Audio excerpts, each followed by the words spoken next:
Okay, Reggae.Si.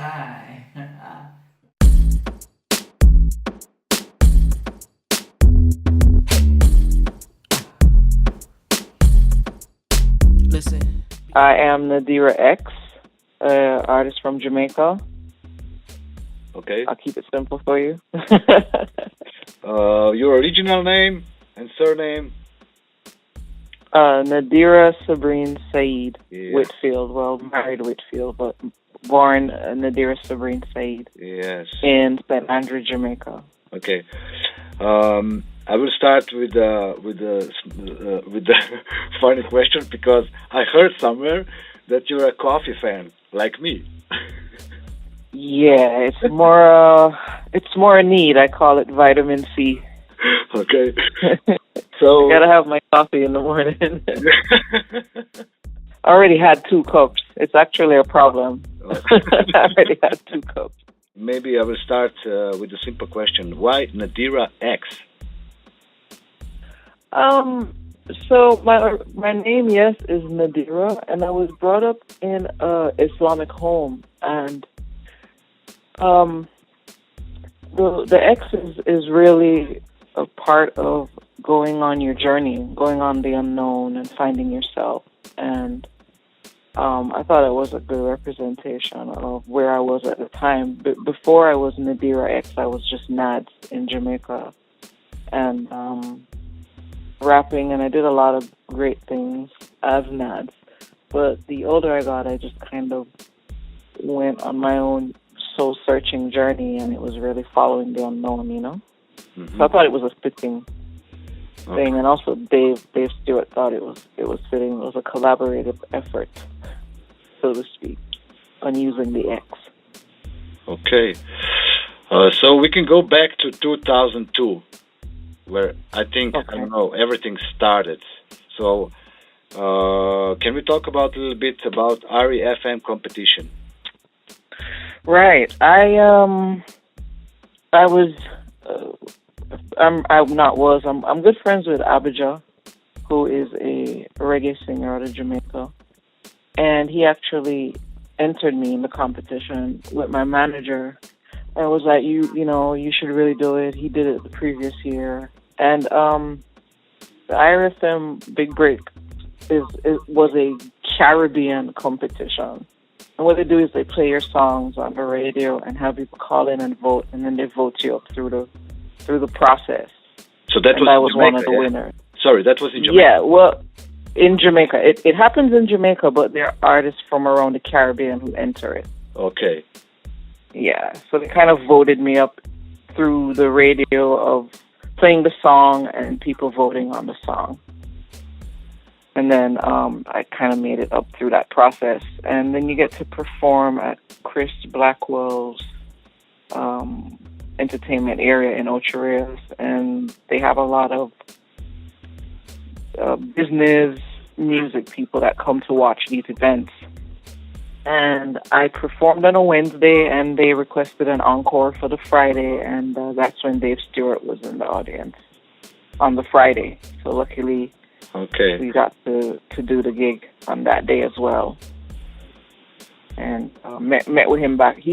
Came backstage, and we had a conversation and met the next day. And within a few weeks, he flew me to London and signed me. And he opened the way. Yes, pretty much. Okay. I had a great team before that, but then my team kind of, went 10 times fold up.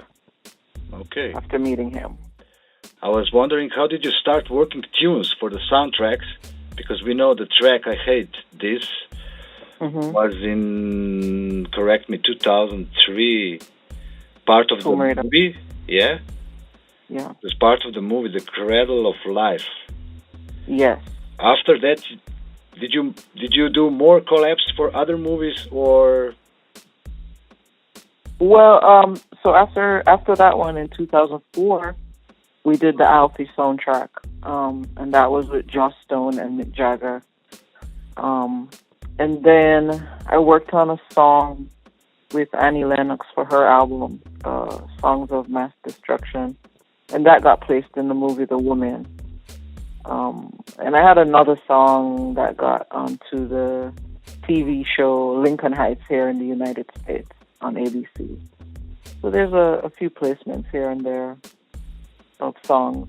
But yeah, the Tomb Raider, and shortly after came Alfie, and then The Woman.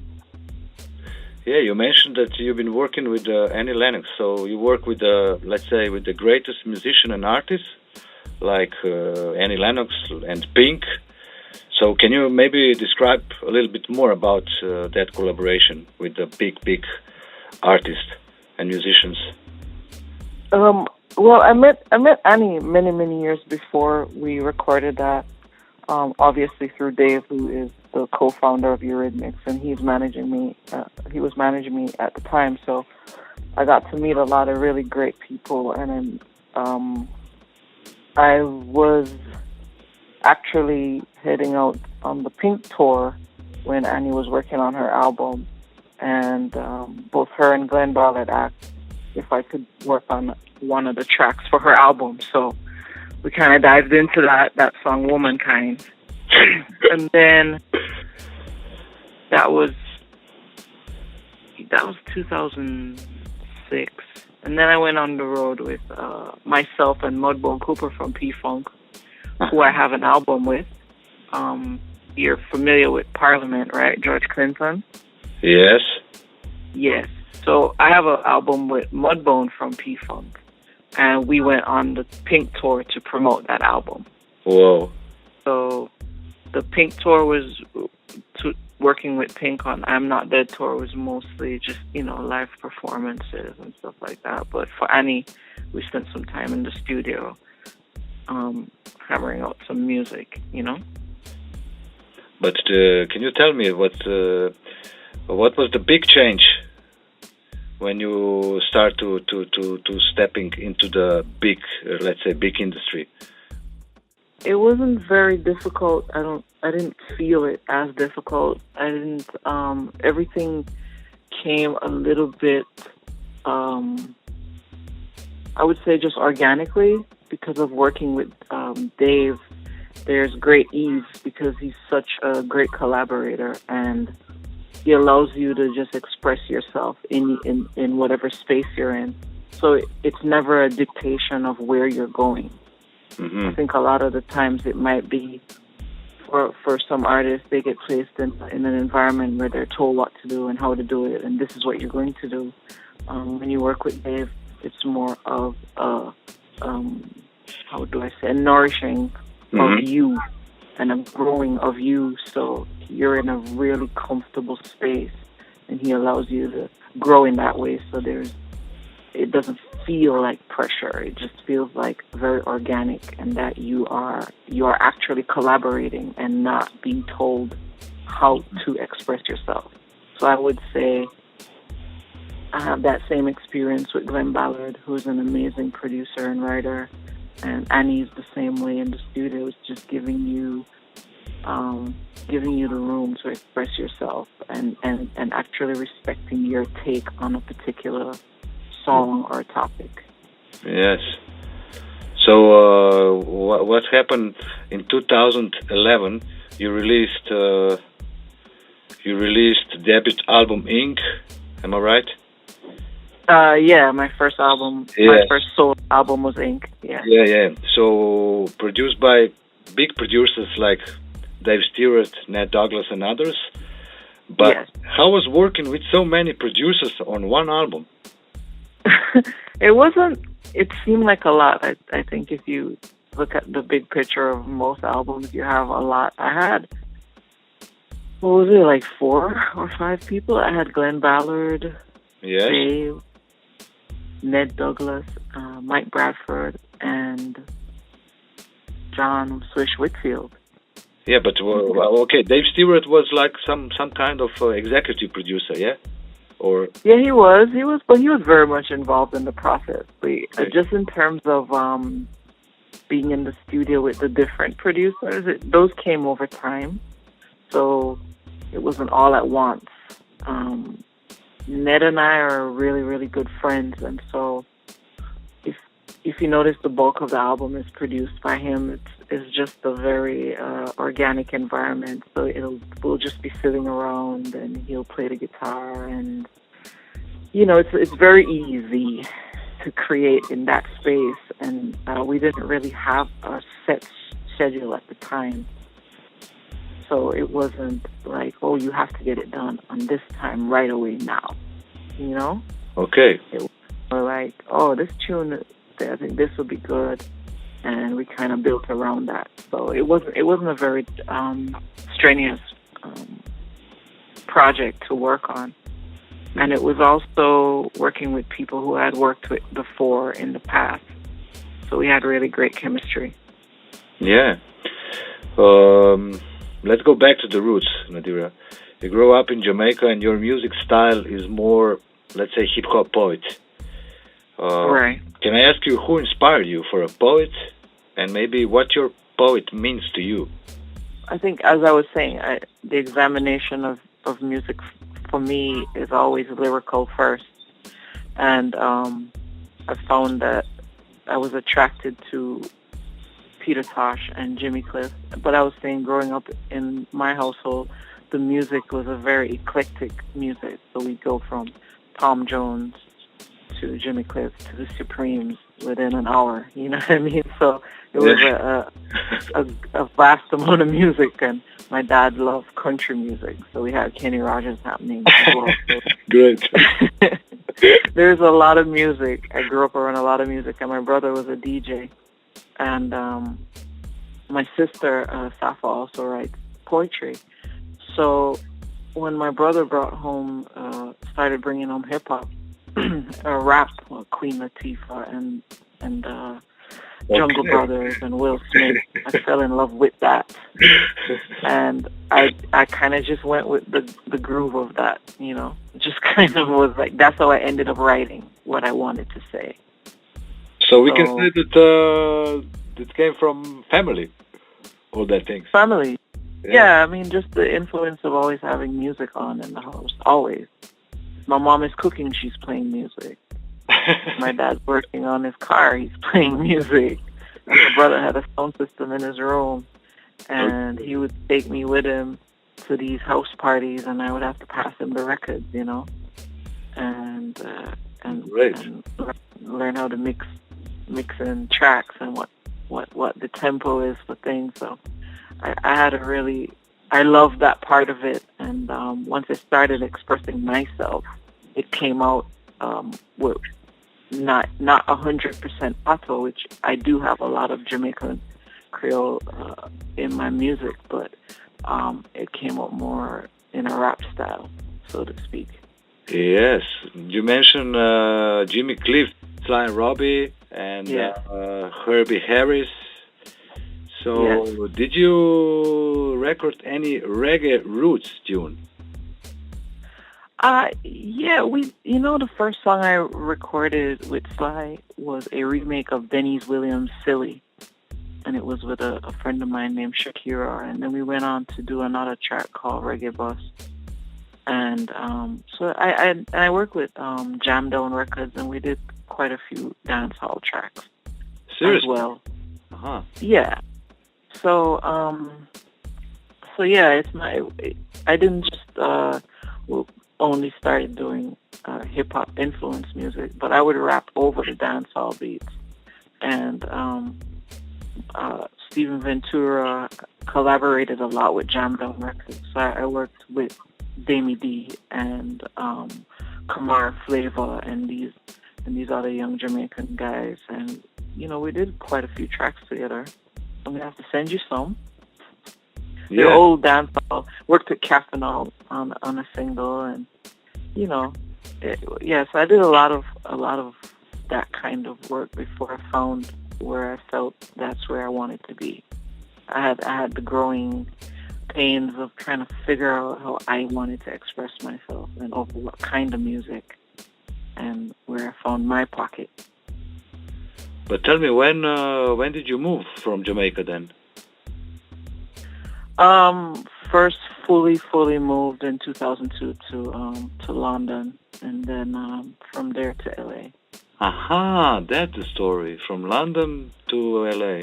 Because I was wondering, how did you met Mr. Stewart? Because they're from. He was in Jamaica when I He was in entered Jamaica. that competition. Shit. Wow. Okay. Yeah, he was in Jamaica first when I was in the IRSM competition, and he signed me from there and moved me to London. Okay, Nadirah, one maybe hard question, but can you tell me, Nadirah, 15 years ago and today, how do you look at the music, let's say, industry today and 50 years ago or 20 years? I don't know, let's say 15. I think the major change is that artists have more accessibility to dictate when their music is coming out, especially independent artists, because it's just a click, you know?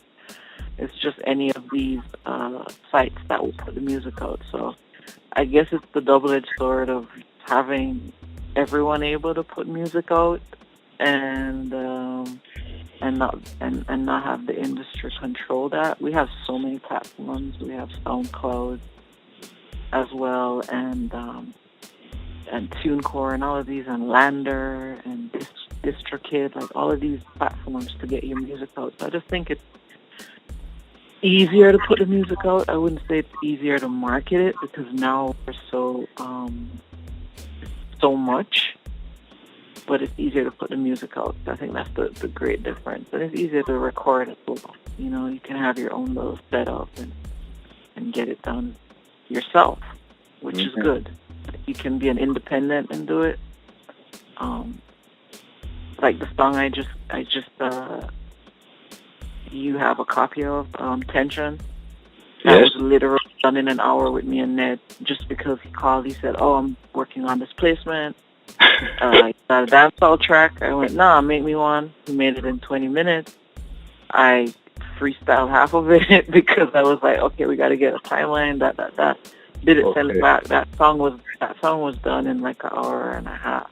Not Elizabeth's part, but like just maybe an hour and 20 minutes of him sending it from LA to Florida. I recorded it, sent it back, hit my vocal. He threw it in a mix. I was like, okay, cool, I like this.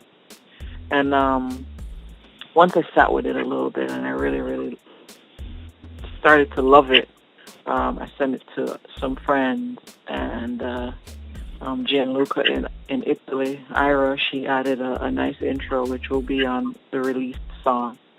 And Elizabeth Ajeo in London added her killer flow, and now we have a whole song that was just made by shooting off the track in MP3, you know? So I think that in itself is a wonderful thing to be able to collaborate in that way. Okay. We saw you last year in Slovenia, yeah, performing at Overjam Festival. Yes. How did you get in touch with our country?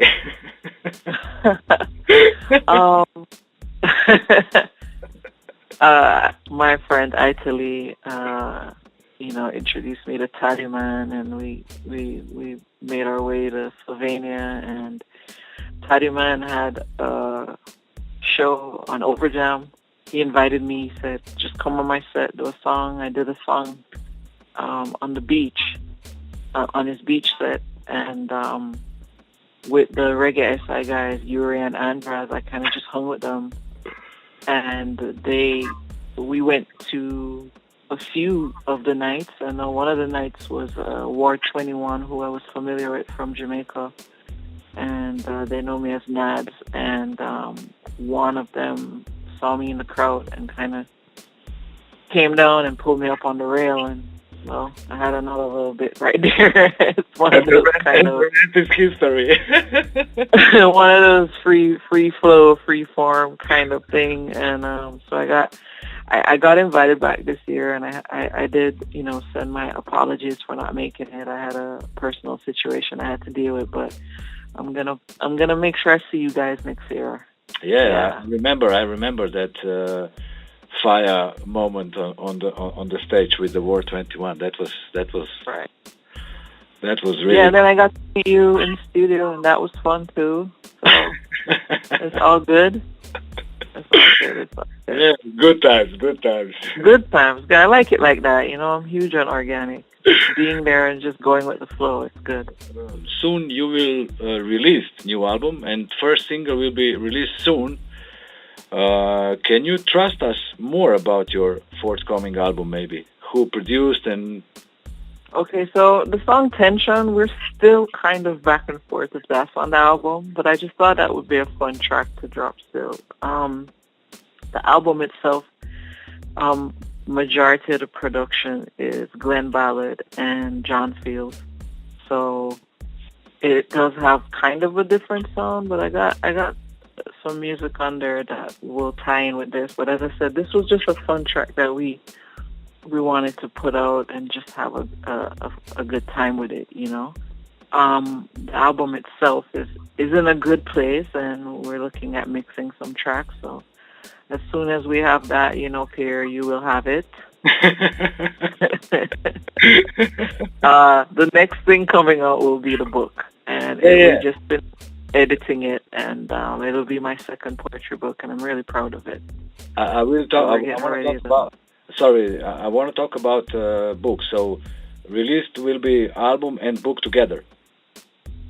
That is the plan. But I think right now the book is looking way more readier than the album. Okay. But we'll see. The book is almost ready, and I think it can be its own entity. Those are just small discussions. Again, when you give artists this freedom, we just do what we want to do. Yeah, of course, understand. But this is the double-edged sword, you know, of having all that freedom of going, I'll just drop this track tomorrow. So can you tell us maybe what kind of album will be? More hip hop poets, maybe some reggae influence, maybe some dancehall influence, or you can tell us nothing about the album? I will tell you nothing here. You will be surprised. I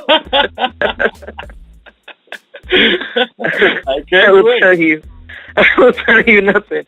Nah, it's gonna be. I mean, as I said, it's two of the producers that produced on my last album who are doing the meat of it. So, but it does have it's a very eclectic album.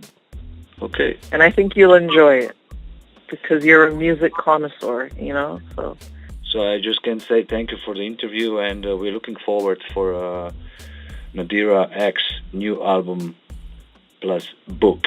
So thank you very much for now. You are more than welcome. Thank you for having me, and you know, take care of yourself. Bolt your doors. We settle in scores, of course. This is the course we chose. This is the path that pose. Problems of the past arose. Now it's your last resort. Phoning your best resource. Reggae.Si, take no prisoners. The listeners are watchmen for lynchmen with pockets that fill in. And I'm feeling we're willing to be the modifier starters and product. Yo, big up Reggae.Si. You don't know Nadirah X.